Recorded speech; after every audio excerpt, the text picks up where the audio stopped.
Police थाने में एक phone बजता है। दूसरी तरफ से एक ठंडी आवाज़ आती है, मैंने अपनी पत्नी और 3 बच्चों को गोली मार दी है।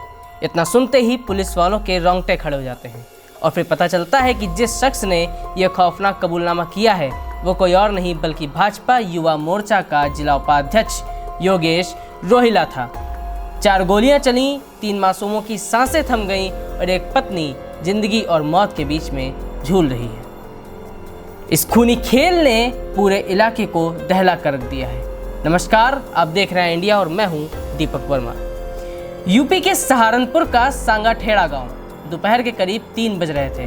अचानक ताबड़तोड़ गोलियों की आवाज़ गूंजती है, चीख पुकार मचती है और फिर सन्नाटा पसर जाता है। गोलियों की आवाज़ सुनकर पड़ोसी दौड़कर जब वारदात वाले घर पहुंचते हैं तो वहां उन्हें दिखते हैं जमीन पर पड़े खून से लथपथ एक महिला और 3 बच्चे।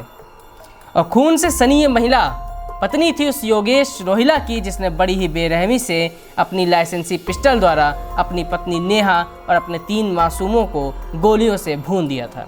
बताया जाता है योगेश रोहिला सहारनपुर में भाजपा युवा मोर्चा के जिला उपाध्यक्ष हैं और जिन्होंने इस सनसनीखेज वारदात को अंजाम दिया है।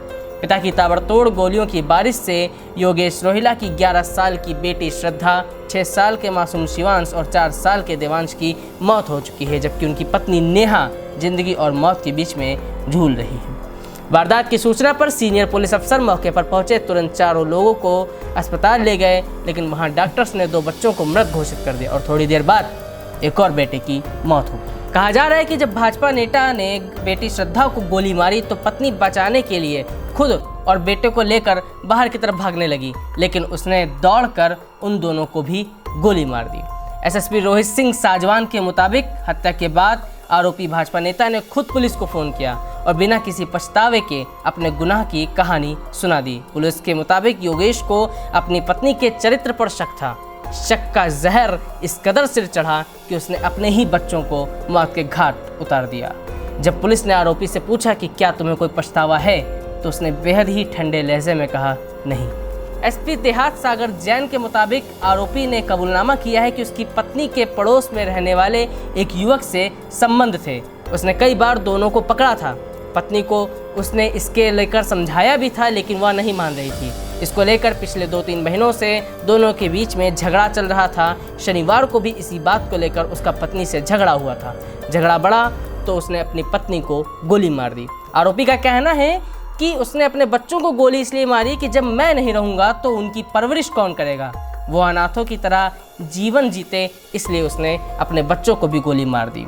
ऐसा सब कुछ आरोपी का कहना है, जो कि पुलिस की तरफ से सामने आया है। असल में इस कहानी के पीछे कितनी सच्चाई है ये तो पुलिस ही जानती है। कुछ ग्रामीणों के मुताबिक इस हत्याकांड से एक दिन पहले यानी कि शुक्रवार को भाजपा नेता योगेश रोहिला ने अपनी पत्नी की जमकर पिटाई की थी और उसे चोटी से पकड़कर पूरे गांव में घुमाया था। पिछले 2 महीने से वो लगातार पत्नी को टार्चर कर रहा था और उसके साथ मारपीट कर रहा था। वैसे भाजपा नेता योगेश रोहिला को लेकर अब कई किस्से सामने आ रहे हैं। भाजपा नेता योगेश रोहिला के पिता पेशे से टीचर थे और 4 बहनों और माता पिता समेत पूरे परिवार में कुल 7 सदस्य थे। गाँव वालों के मुताबिक साल 2007 में भाजपा नेता की प्रताड़ना से तंग आकर उनके पिता रमेश रोहिला, मां और 4 बहनों ने जहर खा लिया था। इसमें सभी की मौत हो गई थी और तब पुलिस ने शवों को जलती चिता से निकालकर पोस्टमार्टम कराया था। इस मामले में योगेश रोहिला समेत 60 लोगों के खिलाफ पुलिस ने मुकदमा दर्ज किया था। वहीं भाजपा नेता योगेश रोहिला की पहली शादी साल 2013 में हुई थी।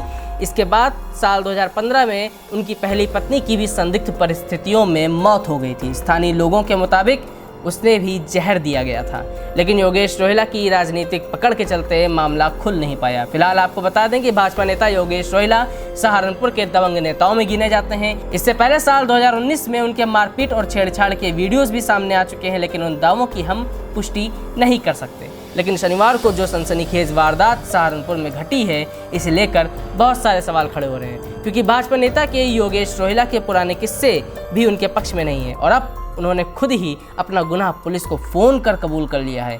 फिलहाल पुलिस अब इस केस में जांच में जुटी हुई है और इसकी परतें खोल रही है।